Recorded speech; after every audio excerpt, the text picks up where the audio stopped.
So this presentation is called Self-Carriage, Design Your Horse Business to Run Itself. And I get the metaphor from the rider that's jerking on the horse's mouth and thinking they have to manufacture this horse's balance every step. I'm guilty of that. Who here has ever been guilty of just manufacturing a horse's balance to the point where you're hanging on them and it's gross? And you get a good instructor that points this out and puts you on the path to self-carriage, and now you're riding that same horse. It carries itself, it's light in the mouth, it doesn't need you hanging on to it, and isn't that amazing? And so that's the same metaphor I have for your business, where you can create a business that carries itself. And that's the feeling you get when you have good systems and a good team in place, and instead of you doing everything yourself, and the business is actually much healthier. So I'm going to talk about some principles. I'm going to talk about trading non-money making activities for money making activities, and I'm going to talk about some of the critical systems that I've found. And I want to tell you about the story of Sir Peter Lilly. This is in the 1600s. He was the royal painter for the royal family, and he was able to churn out thousands of oil portraits. And what he was really, really good at figuring out was what parts of the painting did he have to actually do. And he found out that it was really just the faces that made his art so special. And so he had a team of basically interns that would do the background and do all the parts, and pretty soon, he would lay out the work for them and he would just do the faces. And so if he did this in the 1600s, for the royal family with oil commissions, I want to show you how you can apply some of the same principles to start doing this in your business. Most of you are doing all the backgrounds too of your paintings. So thousands of paintings. You can look up his story, Sir Peter Lilly. Now, some of the benefits of really learning how to build an actual business with self-carriage is you get to step outside yourself, and it allows you. I love to go out to new businesses. Like for me, it was really cool to look at, to go into Desmond's business, and I go on vacation, and it's amazing. The businesses that you see that are out there is so amazing, and I get so inspired by them. So many of you guys are stuck on your farm, and you guys never get off, and you don't get access to those new ideas. The second thing is the story of Lin-Manuel Miranda, who his play joined the $1 Billion Club. You guys are familiar with Hamilton, right? Yeah. So he was a workaholic, and he finally went on vacation, and he picked up Hamilton's autobiography while he was on vacation. And creating that space to think about your business is really good for your business. So the key word here is design. And I hope you guys got a lot out of Desmond's talk. He's all about designing the business, right? He's sketching it out and putting a ton of thought into there, but he's not necessarily executing everything. Whereas a lot of you guys are executing everything, but there's not really that intelligent of design behind it. And you're not thinking through,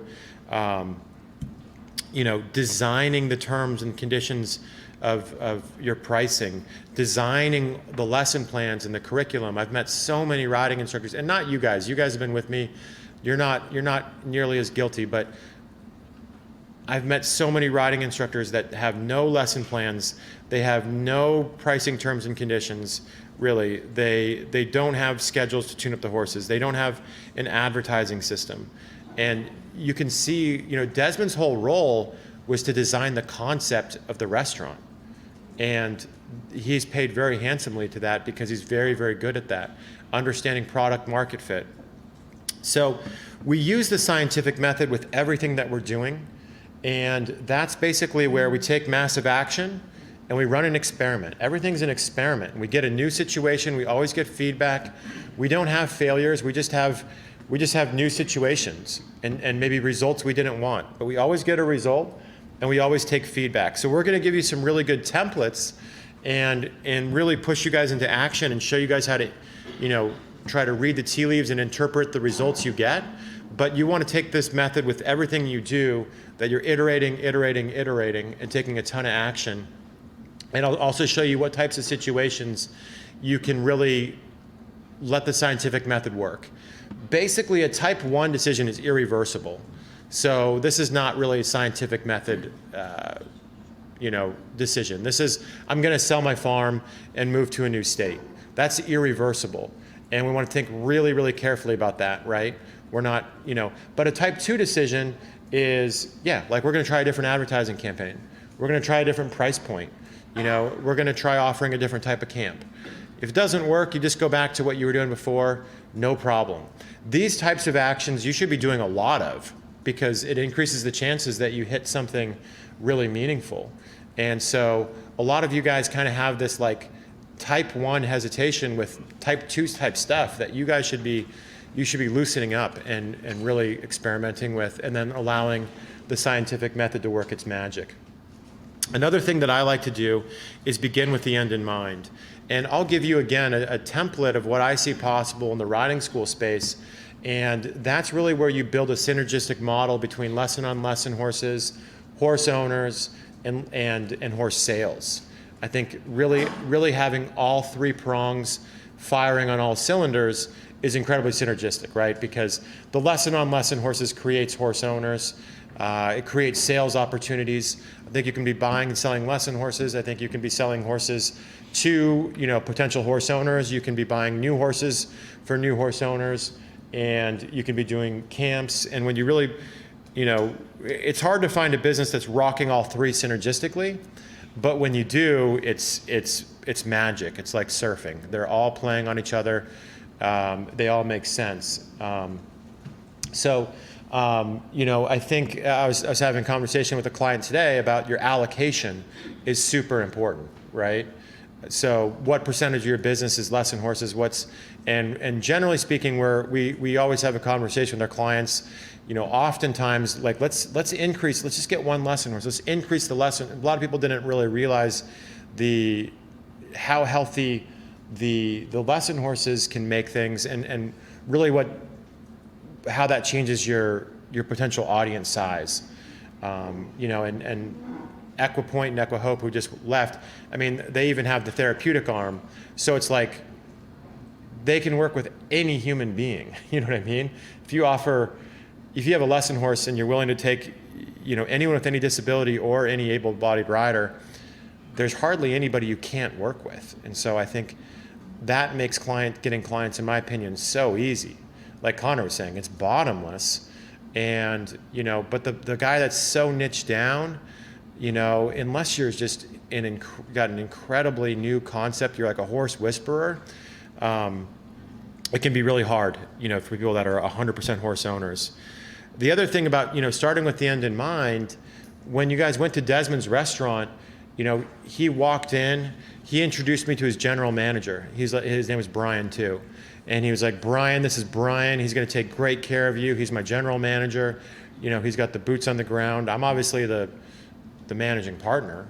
You know what I mean? But this guy's going to take care of you. He's my GM. And, for me, that there's a reason why all the restaurants have GMs and then real owners, right? Because these are big boys that have been doing this for a while. It's a nice model. We talked to Stephanie, and Megan is a good candidate for her GM. And I can't think of anything better than a really, really owning a really, really, really great riding school, kind of run by a GM, or a director, whatever you want to call it. I think it makes sense that director is an instructor that teaches a lot of the lessons. I don't know if there's enough margin in a lot of our models that there's a GM that doesn't produce lessons and teach, but I think they can also put out all the fires of the business, and then that allows the owner to have 1 point of contact theoretically, and this could be a retirement asset the way I look at it. A lot of you need to be considering this as part of your retirement plan, because this extends your career. I think getting that executive assistant is really, really important. Who here got one? Who here got kind of an executive assistant? Yeah, it was a good move, right? Now it's a totally reversible decision, guys. It's like the most reversible decision. You know what I mean? You can just, if they're overseas, you can push a button and they're gone and go back to answering your own emails.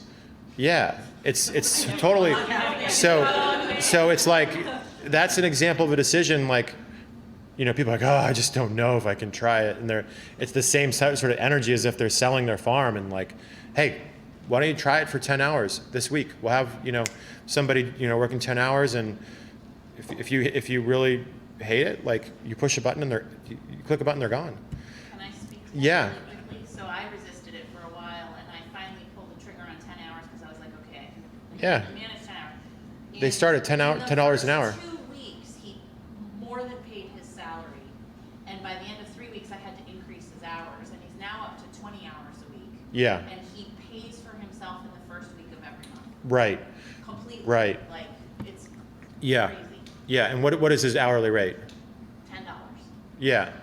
And Does he where know is the Impulsion? person? He's in Pakistan or something. Yeah. But he works. They wanna work. On our time, on our schedule, so he's up at 2 Yeah. in the morning answering, but over there it's 2 in the morning, he's answering people over here at, 8 in the morning or whatever that Yeah. time frame is. Did And Brian he hook and you I up? communicate every day on Does Basecamp. Brian have all these people that are working slave hours? Yeah. I do. One of our services is we'll hire and train a VA for you for $3,000 and place them in your business.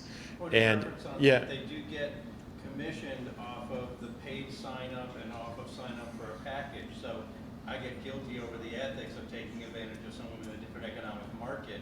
And he's available at that rate and he's incentivized and he gets rewarded at a more commensurate rate to And our economic. And I've done more intros since I hired him than I could land myself before I hired him. Yeah. Yeah. So a really good, impulsion. Better at talking to people than I am. Way. Yeah. She's Oh, yeah. burnt out by other things in the business, so Right. she just talks to people. I remove myself. Yeah. Cause I'm salty. I'm still a little salty, guys. Like some of the messages that come through from the ads, they're like, we sent them an invoice for their intro lesson and he was like, well, I'm not going to pay that. How do I know I'm going to like this lesson? I'll pay after the lesson if I like it, kind of thing. And I got in there and I'm like, that's like telling, the restaurant owner that you're only going to pay for the food if you liked it. You know what I mean? If you thought, no. I was like, that's like saying you're only going to pay for the food if your 8-year-old kid thought it was good. Like, and anyways, I literally wrote that. You know what I mean? And then I'm like, why am I doing this? Because like Farah was going to respond perfectly, get the invoice paid, and be polite. So you're right. Like it's something that you can do. It's reversible, but the Impulsion software has artificial intelligence chatbots built into it, and we can show you how to turn that on. And we've booked intro lessons with it. It'll flirt and book a lesson really, really well. But even still, we kind of shut it off, and the VAs are just crushing it so hard that it just, and they can do other things, and they're nuanced, whereas AI does weird stuff every now and then. So most of us are still, I think AI is the future, but it's kind of like an all or nothing thing. So then current clients will reach out, and then AI is kind of, and then the current clients, what are you talking about? Like we're not, so that's where we're still, a Facebook ad with Impulsion plus a VA is a pretty much completely automated client acquisition system. Especially then if you own if you have a assistant riding instructor, there's a lot of businesses that we're working with now that have a completely, it's completely independent of the owner. It's self-carriage where the client, the executive assistant books the intro and the assistant instructor closes the intro. Yes, Deborah. Okay. So, I'm looking at, if you guys do 200 lessons a week and you do, 10 camps a year and you've got 15 horses in training, a lot of you will make $500,000. You know, obviously get with Jen Johnson and run your own numbers, but I've done this enough that, you know, if you do that and you run a tight ship with the minimum amount of horses and people that you need, a lot of the models that we work, there's a $500,000, you know, profit opportunity just have a cranking school. And that's where, you know, I look at it and I'm salivating, but, you know, I don't see people, I just see a bunch, not you guys, I don't mean to be hard on you guys, but you know I've talked to like 2,000 horseback riding instructors. For whatever reason, that's all I've done for the last 7 years, and I follow them closely, and it's just a whiny group. And I've ran the numbers, and you know, same thing with Connor. I have these conversations with Connor and Desmond. I'm like, you guys are printing money. I talked to Justin. He's like, yeah, I spent $1,500 in ads, and I got like 12 clients, 9 subscriptions or something like that. I'm like, oh my God, like it's there for the taking, guys. 200 lessons a week, priced right. You might have to bump your pricing up a little bit. You got to do it with the right staff, and you can't get too bloated. You know, it's possible. Little tweaks make a huge difference. Like if you did it at 250, you'd probably be broke. If you do it at 450, it might work. So you've got to run the numbers. You've got to have a solid plan. These aren't numbers meant for everybody to take to bank, but they're, you know, it's going to be somewhere in that range. You might have to do 500 a month. You can run the model, but it's something like that. Yeah, Kelsey? Just to speak about why you guys should all have a VA, my VA just texted me that she just booked 3 new people into subscription while I've been sitting here. Yeah. So, like, Yeah. I don't even know who these people are. She's like, I'm going to need help figuring out where 2 of them are going to go in the lesson Yeah. program. And I'm like, well, I'm going to need information about what their riding background Right. is. But That's like a business owner. No intros, just no, they ran the intros yesterday and today while I was here. Fabulous. Now they So, sort of- Kelsey, Yeah. you should sit here tomorrow too.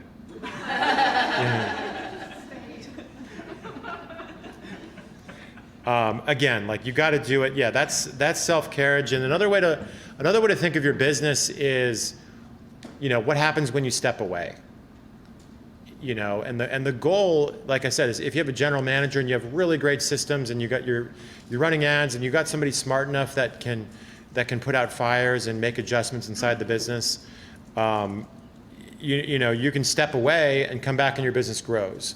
But most businesses I see, you know, if the business owner stepped away for 2 weeks, the business would almost be completely gone by the time they get back, and they have that, you know, they've created this needy cash-eating monster versus having something that grows while they're gone, which to me is another way to measure the business. I loved Karen talked a lot about, you know, creating your own measurements for the business. Obviously for me, I'm more like, well, how much profit is there and how much time does it require of me? And you know, those are some of the things I look at. What's the revenue? What's the profit? What's the stress level? How much time? And I'm always designing businesses that, you know, have, you can, you know, cut your time in half and quadruple the business, like she was saying. Like, that's always where my head's at. So I want to talk about the dashboard that, you know, I really want all of our coaching engagements, and Meg really helped create this. It's a living, breathing thing. But if you can kind of just give me every week, what does your current clients look like? Like, how many people are paying, you know, what price point? I want to know that every week. And then I want to know, what did you spend in ads and how many leads did you get, right? Then I want to know how many people upgraded. No. I want to know how many members did you lose this month? Because I don't want to have any more emotional conversations with you guys where you're just like, well, my retention is really good. Well, we did lose, you know, a bunch of people, but that was just sort of a one-off. And it's like, well, I want to know the data. What's the data? Like, and you're like, well, to me, my retention is really good. I'm like, well, what percentage? And, you know, Connor was asking client lifetime value. If you divide your monthly price by your monthly price point, you get an approximate client lifetime value. So you can start to see, look, my retention is 10% a month, meaning 10% of my, you know, my attrition rate, really. 10% of my clients leave every month, you know, which I think I need this data, you know. That's my guess, is that's kind of industry standard, is you guys lose 10% a month. So, you know, if you can get below that, right, you can see that that increases client lifetime value, because if you divide a number by a smaller number, it's a bigger number. So what I mean by that is, if you charge $350 a month and you lose 10% of the people, then I'm guessing your client lifetime value is $3,500. But if we can improve your and you only lose 5% a month, then your client lifetime value is $7,000, right? So if we can do something to lower that churn, it increases your client lifetime value. Most of you guys are picking up clients for $200, okay? And like Connor was trying to really tell you, you go to the client store, Facebook, you buy a client for $200 and they give you $7,000, right? Like that's really how I look at business, is what's the cost to acquire, and what's, what do they get me, and then what's, how expensive is it to fulfill on that. So I have a question. this is what I want to have, and then how many upgrades did you get? That should be the coaching call. You give us that information, we can have a really great conversation. Okay, churn is too high. Let's talk about new contracts. Let's talk about social events. Or churn is great. Your leads are great, but no intros. I want to see your messaging. We can pinpoint it. Look, your messaging is terrible. You're like, my messaging is great. No, it's not. It's terrible. I have So a question yeah. about, where you had the monthly cost, like some of us have different levels of subscriptions. Yeah. So do you want the average of the monthly cost, or do you want to know for each level of membership what the? Yeah, I think you can just kind of take your average. We can take a look at that and do a more sophisticated calculation to Or just whichever make something. category has the most memberships in it, or? Yeah. I think I'll have to think through. I know what you're talking about. I'll have to think through, and if you get on a call with my team, we'll give us the data. We'll help you make sense of that. But if you give us, we'll probably just use whatever monthly price you use the most often, and that'll give you a good idea about approximate client lifetime value. And Stripe does a calculation too.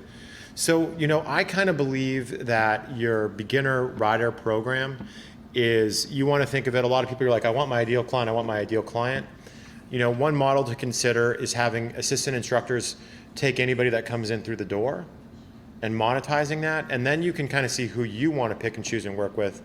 And I like to think of my program as transformative. So and this is just a personal decision, we don't filter people out that much when we first meet people. I don't make like snap judgments. I've heard a lot of like business coaches or something saying like, oh yeah, like if I see a red flag, I'm not taking them on as a client and blah, blah, blah. But I would put somebody in I would give anybody a chance and put them and enroll them. We might fire them. But I also like to think of your programs as transformative. So, the kid does come in as a little bit of a brat, but that's part of the value is in your program you've got. Another thing too is if you have a really great agreement, then you can work with anybody, because it's like it's spelled out on day one. They sign like, this is what happens. I think Desmond talked a lot about that, and that carries through his operating agreement in his business. It spells out every possible contingency that could happen and what would happen, and they're all agreed to it, and it's really well thought out. And we do the same thing with your clients. It's like, you're like, if you have a terrible agreement, you can't really work with anybody, because you're like, well, if they do this and they do that, then it's going to ruin the business. And it's like, well, they can't do that. So we let the agreement do the heavy lifting. Here I want to talk about, and this is really what the executive assistant is doing for you guys. But if you're constantly substituting, just energy draining activities that don't make you any money for money making activities that make you a lot of money, you start doing that, like that's where things get fun. And I'll give you some ideas. Is, as a business owner, it doesn't really matter whether it's in your business or in your personal life. If you get time and energy back, then that's time and energy back. So I don't really, you know, a lot of times, I'm like, one thing I did in my life is we hired like personal assistants, people that grocery shop, people that tidy the house, people that do our laundry and do grocery shopping and make meals, because those activities really, you know, with a busy household, it's probably 25 hours a week and it's really, really draining, energy-wise. And the person to do that, you know, it's you know, not much more than minimum wage.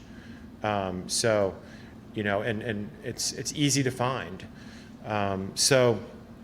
But then what I found is like, they're not, first of all, you get a cleaner. Now the cleaner won't clean unless it's tidy. So then you're tidying, and tidying is exhausting. And then I found that the tidier, all they can do is kind of stack stuff. And so then I had to hire a professional organizer that really thought through like some amazing systems that the tidier can maintain. And then, you know, it kind of works. And that, oh my God, that just, and also I kind of believe in like the feng shui of things. Like if the house is kind of clean, I feel better and I think better. So, and same thing with your barn, you know what I mean? Like if it's gross and you know, you're not going to do good work there. So that's something that I totally believe in. And then obviously the executive assistant can hire, that's the thing. Like I started having the executive assistant hire people for me. And so you might do the executive assistant first and then have her hire a personal assistant for you, or him. And so that's my thing, is so many of you can't really get your laundry done by somebody else, and then you're already trying to hire an assistant instructor, which is, you know, highly skilled, highly difficult to do, needs to be the perfect person, hard to find. So, you know, on the test, get the easy answers first. So let's talk about systems here. If you take a look at everything that you're doing in your business, like Desmond said, it's all a grind. It's the same thing over and over again. So start taking a little extra time and solve every problem with a system and a team member so you never have to do it again, right? It doesn't take that much time to hire and train a VA to respond to your Facebook ads and then never have to do it again, right? So it's like, I need to reschedule Peyton. It's like, well, let's get the online scheduler going and the executive assistant handle it and have her do that and then never do it again. You know, I need to get new lesson horses. Let's get a system for that, right? Let's get a system for buying and selling horses. I want to talk about that. You know, you're going to need another instructor. We need a system for hiring people. Oh God, I got to get something, you know, quality on my social media. Let's get a system in place and have somebody else regularly posting stuff for you. You know, red flags should be going off if you're doing the same thing over and over and over again. You should record what you're doing, and that's a big part of it. Is I want to talk about capturing what you're doing, okay? I'm not a fan of really great instruction manuals that, you know, you think you had to make because you saw somebody in corporate America make them. I'm a big believer in just capturing what you're doing. So just have somebody film you. It doesn't take any extra time because it's just somebody filming you while you're doing what you're doing, like feeding the horses. Don't write an instruction manual.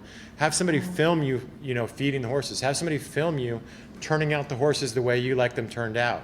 Have somebody film you while you teach your lessons. And, you know, and then give those recordings to a team member. So the systems that I think riding schools don't have, you know, by and large, they don't have a system for horse sales, horse purchases. They don't have a system for recruiting and developing their trainers. They don't have a system for getting clients. They don't have a system for communications and software.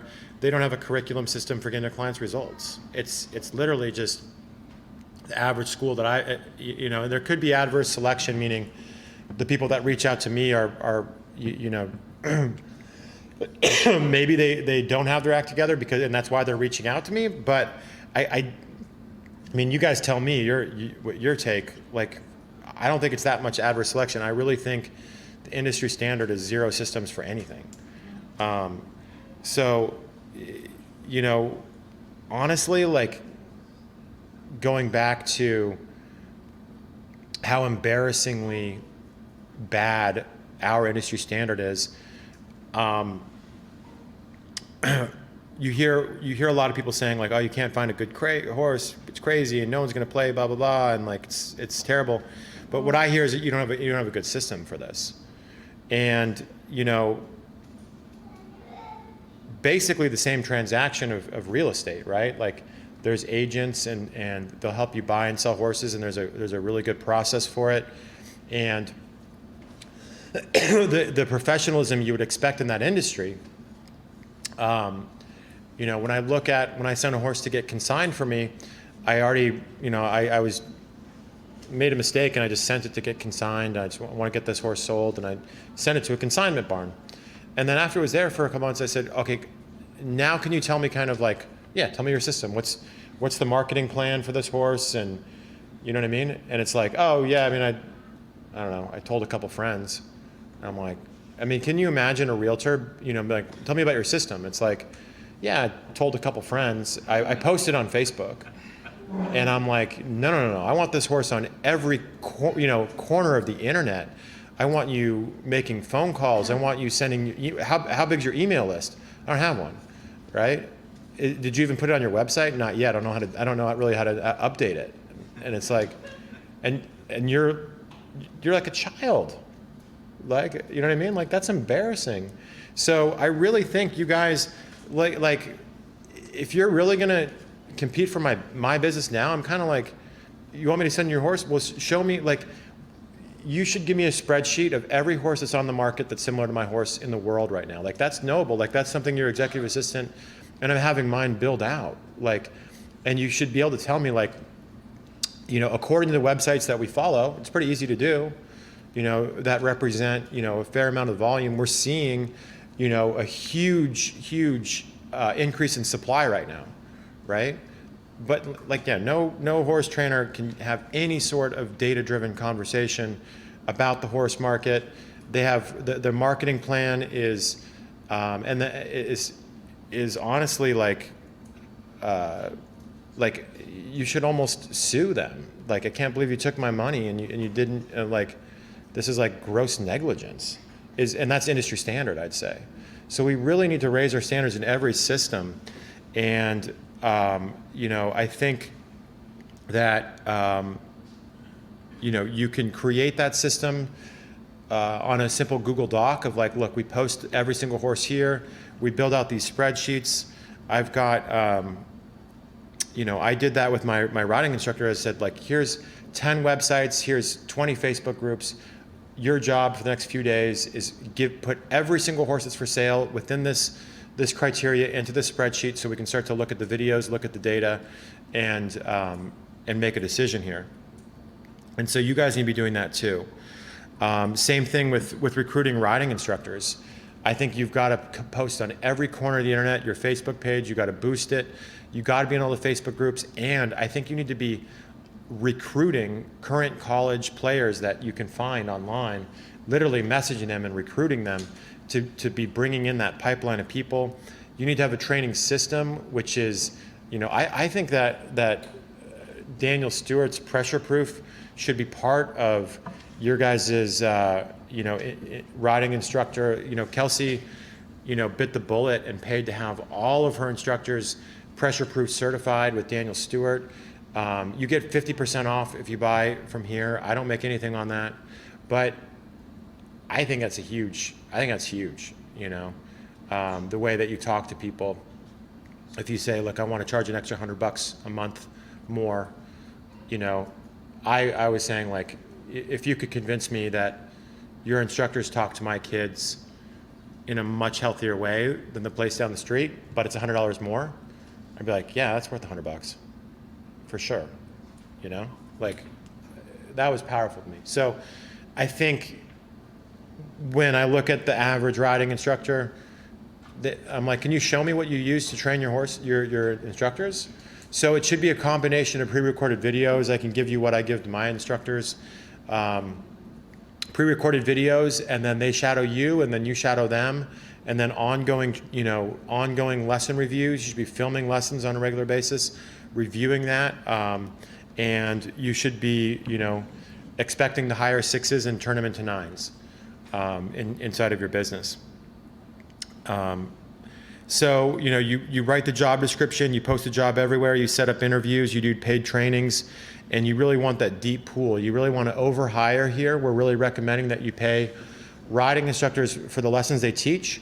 So it doesn't really cost you to have kind of a pool of people that went through your training program, and the script is you say, look, we don't really have a full-time position right now, but you know, I'd love to put you through our paid training program and give you a couple lessons a week, and then you'll be first in line if a full-time, you know, position opens. Like, could we pay you to go through the training and maybe just have you teach, like, you know, one night a week? And then you kind of overhire and do that with a lot of people, and it allows you, it doesn't hurt you financially because you're only paying them by the lesson, and then you can kind of see who you want, you know, and kind of politely ghost the bad ones and kind of lean into the people you like and end up with a really good team. And ultimately, you know, a general manager, director, whatever you want to call it. I think Angie went through the client acquisition system, you know, but you should be doing email nurturing. You should be getting referrals right from, you know, automated referral asks right from the first intro. I like to mass text all of the numbers I get all the time. We send out, you know, tens of thousands of texts a month. It's incredible. So yeah, you get an executive assistant that's leveraging a system like Impulsion.io, and now you're starting to play with Dynamite a little bit instead of the typical riding instructor just running things on their phone one-to-one. You're getting some leverage. And then the curriculum, you know, I think Christian McCrell talked about it, and I won't go too much into it, but I just want you to start to see the leverage you get when you own a business run by a general manager who oversees some really robust systems that would impress me. If I came in, I'm like, show me your system for buying horses. And it's a list of all the websites you go to and spreadsheets of month by month. You got, you know, you can tell me inventory, you know, for different, you know, horse types. Like that's a professional, you know, and everything should be like that. You know, everything in your business, we can keep getting better and better and push each other to have higher standards. And you know, with building that team, we say a bad experience with a hire is like having a bad date. You know, some people do give up on dating forever, but I would have missed out, you know, on a marriage, and so I think it's the same thing. You know, building that really great team. I'm blessed. We're gonna have a team dinner tonight. So for me, building a great team in my business is absolutely worth it, and something that you want to fight through even with bad experiences. So you guys know my take, and I assembled the speakers to kind of help me build this argument that there's so much financial opportunity. We've got a lot of client success stories just in this room of people that know it's yours for the taking. And if you don't have it, it's just because you don't have skills, you know. And the winners will acquire skills and increase their professionalism across all their systems until they win. And so if you're not winning, then you're missing something. It's not the industry. We're kind of wrapping up. I'll say it like the most precious thing you can give to someone is your time. You guys stuck around to hear me. I really appreciate that. And, you know, the whole, you know, made the effort and took the days off and had somebody else looking at the horses. So I really, really appreciate all of your time and spending it with me. Yeah.